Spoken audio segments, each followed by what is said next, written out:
Good morning दोस्तों, Aditya educational class में आपका स्वागत है। आज हम यहाँ पर आप लोगों के लिए BEd first year second year से संबंधित असाइनमेंट कैसे बनाया जाता है उसको बनाना बताएंगे। जैसे यहाँ असाइनमेंट दिया हुआ है, शैक्षिक प्रशासन का अर्थ एवं परिभाषा लिखिए तथा उसकी प्रकृति की विवेचना कीजिए। अब यहाँ शैक्षिक प्रशासन का अर्थ, मीनिंग ऑफ एजुकेशनल एडमिनिस्ट्रेशन। शैक्षिक प्रशासन एक नवीन तत्व है जिसका संबंध शिक्षा की योजना बनाना है, शिक्षा की व्यवस्था व पर्यवेक्षण आदि का कार्य करने से है। इसका प्रमुख उद्देश्य निर्धारित लक्ष्यों को प्राप्त करना है। विद्यालयों में उपयोगी उपकरणों को उपलब्ध कराना और कर्मचारियों में कार्य का विभाजन करना है। विद्यालयों में इसका संबंध मुख्य रूप से शिक्षा से ही होता है। यह लोक प्रशासन का ही एक अंग है, किंतु यह अन्य प्रशासनों की तुलना में अधिक दायित्व वहन करता है। शैक्षिक प्रशासन की परिभाषाएं। Definition of educational administration. इसे निम्न प्रकार से परिभाषित किया गया है। मार्क्स और राशि के अनुसार छात्रों के विकास को अपने लक्ष्य की ओर अग्रसर करना एवं अध्यापकों की सहायता से समूहों के उद्देश्यों की प्राप्ति हेतु उन्हें साधनों की ओर प्रेरित करना। 20 और रफनर के अनुसार शैक्षिक प्रशासन वह प्रक्रिया है जिसके द्वारा शिक्षा के लक्ष्यों को आसानी से प्राप्त किया जा सकता है। शैक्षिक प्रशासन की प्रकृति। Nature of educational administration. शैक्षिक प्रशासन की प्रकृति का वर्णन निम्न पंक्तियों में प्रस्तुत किया गया है।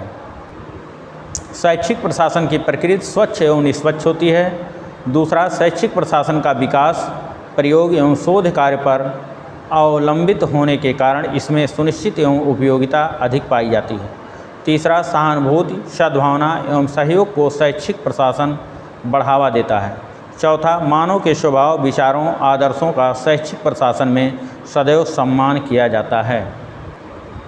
चौथा, मानव के स्वभाव, विचारों, आदर्शों का शैक्षिक प्रशासन में सदैव सम्मान किया जाता है। पांचवा, शैक्षिक प्रशासन की प्रकृति केंद्रीकरण एवं विकेंद्रीकरण दोनों प्रकार से होती है। छठवां, शैक्षिक प्रशासन का ध्येय स्वतंत्रता की भावना को अधिकाधिक आदर प्रदान करना है। सातवां, शैक्षिक प्रशासन अध्यापकों को निर्भीकता पर अधिक ध्यान देता है।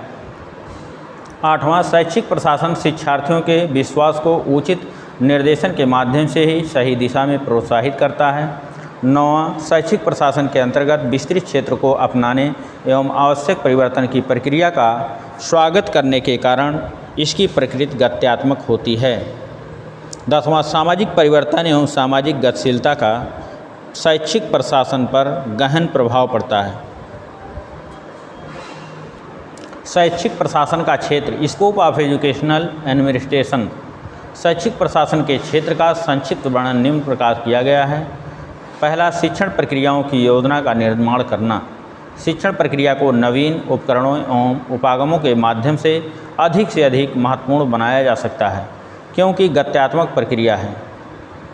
इस प्रकार शैक्षिक प्रशासन शिक्षण प्रक्रिया की योजना बनाता है। दूसरा, मानवीय संबंधों की स्थापना। शैक्षिक प्रशासन शिक्षण संस्थाओं में मानवीय संबंधों की स्थापना करता है। अतः शैक्षिक प्रशासन को सहिष्णु प्रशासक होना चाहिए, क्योंकि शिक्षण संस्थाओं में कार्यरत व्यक्तियों के मध्य प्रेम भाव बढ़ाने में प्रशासक की सूझबूझ अत्यंत सहायक होती है। तीसरा, अध्यापकों की नियुक्ति एवं सेवा सुरक्षा। विद्यालयों में विषयानुसार शिक्षकों की नियुक्ति, शिक्षकों के वेतन की व्यवस्था, उनके कल्याणार्थ आवास आदि की व्यवस्था करना भी शैक्षिक प्रशासन के अंतर्गत आता है। चौथा, शिक्षण पद्धतियों के संबंध में जानकारी प्रदान करना। अध्यापकों को अधिकतम प्रभावशाली बनाने के लिए उन्हें नवीन एवं उपयोगी विषय पद्धतियों के संबंध में जानकारी प्रदान की जानी चाहिए। शैक्षिक समस्याओं का समाधान करना। शैक्षिक प्रशासन विभिन्न समस्याओं जैसे शिक्षकों द्वारा शिक्षण कार्य में रुचि न लेना एवं कर्मचारियों की कार्य के प्रति उदासीनता आदि का समाधान किया जाता है। छठवां, भौतिक तत्वों का संगठन। शैक्षिक प्रशासन के अंतर्गत विद्यालयों के संचालन के लिए धन की व्यवस्था करना एवं खेल के मैदान का निर्माण करना आदि आता है। अतः शैक्षिक प्रशासन को धन प्राप्त करने के स्रोतों का स्पष्टता ज्ञान होना चाहिए। शैक्षिक प्रशासन की विशेषताएं, कैरेक्टरिस्टिक्स ऑफ एजुकेशनल एडमिनिस्ट्रेशन। पहला पॉइंट, शिक्षा संस्थाओं की उपलब्धि संख्यात्मक न होकर गुणात्मक होती है, अतः इसका मूल्यांकन करना कठिन काम है। दूसरा, शैक्षिक प्रशासन लाभ न कमाने वाला प्रतिष्ठान है, यह तो मुख्यतः लोक कल्याण या समाज सेवा के लिए है। कोई भी व्यापार हमेशा ही लाभान की चिंता करता है, जबकि शैक्षिक संस्था मनुष्य के व्यक्तिगत के विकास पर केंद्रित होती है और इसका मूलभूत उद्देश्य जन कल्याण होता है।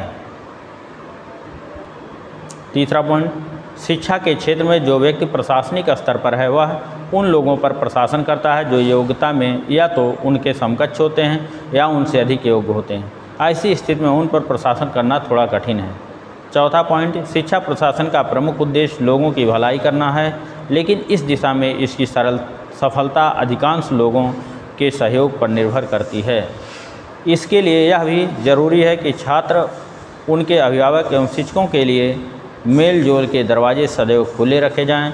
उन्हें मिलने जुलने में सुगमता होनी चाहिए, क्योंकि शिक्षा जन कल्याण की संस्था है। पांचवा, शिक्षा प्रशासन का घनिष्ठ रूप से संबंध मानवीय जीवन, समाज परिवर्तन, राष्ट्रीय विकास से होता है। इसी कारण कोठारी शिक्षा आयोग का यह कथन ध्यान देने योग्य है कि भारतवर्ष के भाग्य का निर्माण उसकी कक्षाओं में होता है। आज के वैज्ञानिक युग में शिक्षा ही लोगों की सुरक्षा, भलाई एवं खुशहाली को निश्चित करती हैं। हमारी राष्ट्रीय उन्नति हमारी संस्थाओं से निकलने वाले विशेष योग्य व्यक्तियों की संख्या तथा उसके स्तर पर निर्भर करती है और इस उन्नति का प्रमुख लक्ष्य लोगों के जीवन स्तर को ऊंचा उठाना है। शैक्षिक प्रशासन के उद्देश्य, ऑब्जेक्टिव्स ऑफ एजुकेशनल एडमिनिस्ट्रेशन। शैक्षिक प्रशासन के निम्नलिखित उद्देश्य हैं। पहला पॉइंट, शिक्षा संबंधी कार्यों को संपन्न कराना तथा शिक्षा के क्षेत्र में कार्यरत व्यक्तियों की सहायता करना। दूसरा, समाज के सभी बालकों के समुचित विकास के लिए उपयुक्त पर्यावरण तैयार करना और आवश्यक सामग्री तथा साधन जुटाना। तीसरा, शिक्षा संबंधी नीतियों तथा परियोजनाओं को बनाना तथा उन्हें क्रियान्वित करना। चौथा, शिक्षा के प्रत्येक स्तर पर शैक्षिक कार्यक्रमों, क्रियाकलापों तथा गतिविधियों को भली भांति संचालित करना। पाँचवां, शिक्षा के प्रत्येक स्तर पर शैक्षिक कार्यक्रमों, क्रियाकलापों तथा गतिविधियों को भली भांति संचालित करना। शिक्षा विभाग के कर्मचारियों के बीच तथा क्रिया के कार्यक्रमों के समन्वय एवं समायोजन स्थापित करना। शिक्षा विभाग से संबंधित कर्मचारियों की नियुक्ति, सेवा शर्तों का निर्धारण तथा उनके प्रशिक्षण और प्रगति की व्यवस्था करना। निष्कर्ष, उसके बाद निष्कर्ष होता है कंक्लूजन। शैक्षिक प्रशासन कला और विज्ञान दोनों है, क्योंकि इसमें कौशलों, स्किल्स के साथ साथ वैज्ञानिक दृष्टिकोण का भी आवश्यकता पड़ती है, जिससे शिक्षण अधिगम प्रक्रिया की गुणवत्ता में वृद्धि की जाती है। शैक्षिक प्रशासन सर्वाधिक उत्तरदायित्वों का निर्वहन करने वाला प्रशासन है, जो छात्रों के लिए सांस्कृतिक, वैज्ञानिक, आर्थिक एवं धार्मिक सभी प्रकार की शिक्षा की व्यवस्था करता है। अब यहाँ दूसरा प्रश्न है, मतलब एक प्रश्न हो गया, दूसरा प्रश्न है जो असाइनमेंट का फर्स्ट पेपर, पर्यावरणीय प्रकोपों की अवधारणा एवं प्रकारों की व्याख्या कीजिए। पर्यावरणीय प्रकोप, इन्वायरमेंटल हैजेंड्स, उन समस्त घटनाओं या दुर्घटनाओं को जो या तो प्राकृतिक कारकों या मानव जनित कारकों से घटित होती है, चरम घटना कहते हैं। जो कभी कभी घटित होती है तो प्राकृतिक प्रक्रमों को इतना अधिक त्वरित कर देती है कि उनका मानव समाज पर इतना अधिक प्रतिकूल प्रभाव पड़ता है कि विनाश की स्थिति उत्पन्न हो जाती है। जैसे अचानक विवर्तनिक संचलन, टेक्टोनिक के कारण भूकंप तथा ज्वालामुखी का आविर्भाव, लंबी अवधि तक सूखे की स्थिति, बाढ़, वायुमंडलीय तूफान, टाइफून एंड हरिकेन्स आदि प्राकृतिक या मानव जनित चरम घटनाओं को इनके द्वारा प्रलय एवं विनाश की स्थिति उत्पन्न हो जाती है तथा धन जन की अधिक क्षति होती है, उसे पर्यावरणीय प्रकोप कहते हैं। पर्यावरणीय प्रकोप को निम्न रूपों से परिभाषित किया जा सकता है। प्रकृति या मानव द्वारा उन चरम घटनाओं को पर्यावरणीय प्रकोप कहते हैं जो प्राकृतिक पारिस्थितिक तंत्र के जैविक एवं अजैविक संगठनों की सहन शक्ति से बहुत अधिक हो जाती है। उनके द्वारा उत्पन्न परिवर्तनों के साथ समायोजन कठिन हो जाता है, धन जन की अपार क्षति होती है तथा ये चरम घटनाएं विश्व स्तर पर विभिन्न समाचार माध्यमों, समाचार पत्र, रेडियो, दूरदर्शन आदि की प्रमुख सुर्खियां बन जाती हैं। पर्यावरणीय प्रकोप के प्रकार, टाइप्स ऑफ एनवायरनमेंट्स हज़ार्ड। उत्पत्ति के कारकों के आधार पर पर्यावरणीय प्रकोप सामान्यतः दो वर्गों में बांटा गया, प्राकृतिक प्रकोप, एक मानवीय प्रकोप। अब प्राकृतिक प्रकोप किसे कहते हैं, मतलब प्राकृतिक प्रकोप अंतर्जात पृथ्वी के अंदर से उत्पन्न होने वाले एवं बहिर्जात वायुमंडल से उत्पन्न होने वाले प्रकोप द्वारा उत्पन्न होते हैं तथा मानव समाज को अधिक एवं शारीरिक दोनों दृष्टियों से भारी क्षति पहुँचाते हैं। विश्व में घटने वाले समस्त प्राकृतिक प्रकोपों का 90% विकासशील देशों या तीसरी दुनिया में घटित होता है। अधिकांशतः विकासशील देश उष्ण एवं उपोष्ण प्रदेशों में स्थित हैं, जैसे बाढ़, सूखा, वन में आग आदि। प्राकृतिक प्रकोपों को जहां एक ओर प्रकृति की घटना के रूप में देखा जाता है, वहीं इनमें से कुछ का संबंध मानवीय अनुक्रियाओं से जोड़ा जाता है। उदाहरण के लिए अधिक या कम वर्षा प्राकृतिक घटना है, लेकिन वन विनाश के कारण इसके वितरण और सघनता में अंतर महसूस किया जाने लगा। अतः प्राकृतिक आपदाओं को दो प्रधान वर्गों में रखा जा सकता है, प्राकृतिक प्रकोप और मानवजन्य संकट। प्रकृतिजन्य प्रकोप में कुछ का संबंध पृथ्वी के धरातल से और कुछ का संबंध पृथ्वी के गर्भ की घटनाओं से होता है। भूकंप इसमें सबसे अधिक विनाशकारी प्रकोप है। ज्वालामुखी और भूस्खलन भी भयानक संकट के कारण बन जाते हैं।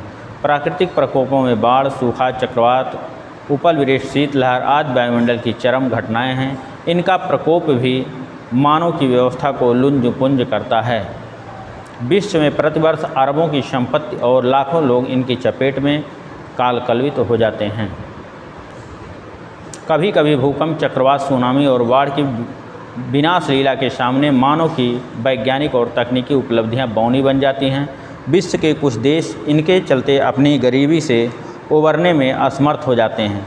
विकासशील देशों में प्राकृतिक प्रकोपों का निरीक्षण किया जाए तो पता चलता है कि वर्ष 1960 से 1987 के मध्य ऐसी घटनाओं में भूकंप, चक्रवात, ज्वालामुखी 4.3 लाख लोगों की मृत्यु हुई है और अनुमानतः अरबों डॉलर की संपत्ति नुकसान हुई है। इस अवधि का सबसे विनाशकारी भूकंप 1976 में चीन में आया था, जिससे 242,000 लोग मारे गए और करोड़ों की डॉलर की संपत्ति नष्ट हो गई। हाल में महाराष्ट्र के दक्षिणी भाग में आया भूकंप कम हृदय विदारक नहीं था। भारत बाढ़, सूखा, उपलवृष्टि आज से हमेशा जूझता रहा है। भारत की गरीबी और भूखमरी के लिए प्राकृतिक प्रकोपों की भूमिका अहम बन गई। यहाँ प्रतिवर्ष किसी न किसी क्षेत्र में इसके कारण अकाल, भूखमरी, बेहाली का आलम बना रहता है। उसके बाद मानवजन्य प्रकोप। मानव कुछ अनुक्रियाएं प्रकृति को प्रकोपित करती हैं, फलतः ऐसी घटनाएं प्रकट होती हैं कि जो स्वभावतः अप्रत्याशित लगती हैं। ऐसी घटनाओं से जब धन जन की क्षति होती है तो उन्हें मानव जनित प्रकोप कहते हैं। इनमें से कुछ चरम घटनाएं भौतिक तत्वों से संबंधित होती हैं, जिन्हें मानव जनित भौतिक प्रकोप कहा जाता है, जैसे भूस्खलन, मृदा अपरदन, जल प्लावन, सूखा आदि। मानव की सामाजिक कुव्यवस्था से युद्ध, दंगा, महामारी, नाभिकीय दुर्घटना, औद्योगिक दुर्घटना, आतंकवाद और जहरीला रसायन विमोचन मानवता के लिए संकट का कारण बन जाते हैं। Thank you class. दोस्तों, ये आप लोगों का असाइनमेंट पूरा हो गया है। ये वीडियो आप लोगों को अच्छा लगे तो इसको लाइक कीजिएगा, सब्सक्राइब कीजिए, अपने दोस्तों में शेयर अवश्य कीजिएगा। धन्यवाद।